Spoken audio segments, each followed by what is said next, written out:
Alright, how's it going? I'm that ginger photographer. If you're looking to improve your food photography pictures at home, this is the video for you. Getting these 3 things right will drastically improve your food photography, and it won't matter whether you're using a DSLR camera or a mobile phone to get your pictures.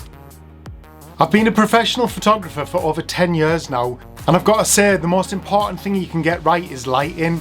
Without good lighting, you're not going to get good food pictures. So stay away from those pesky tungsten lights and LED downlights because they just leave an unnatural colour to your food. So have a look around your home and find where you've got a lot of natural light coming in.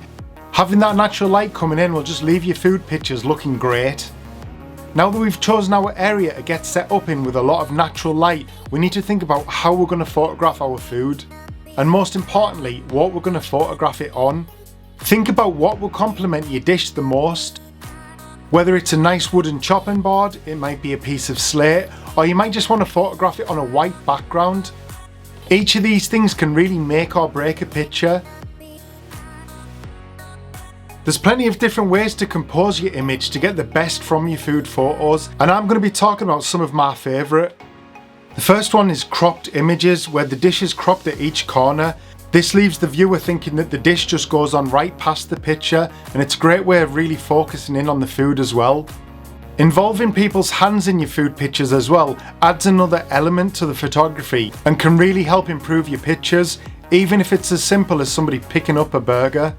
Shooting a dish straight on is also a great way of photographing food. It gives you a nice clean picture and shows exactly what the dish is. A lay flat image is also another great way of photographing food. You can either zoom right into the dish and really focus on them details, or you can zoom out a little bit and include other elements on the table. When it comes to editing your pictures, there's plenty of free software out there, and even the ones that mobile phones have built in can do a great job. Even if it's something as simple as dropping the contrast and bringing those blacks and shadows down, it can really help your images that little bit more. Check out this video all about photographing food on location and using lighting, and hit that subscribe if you found this useful. I love you, bye!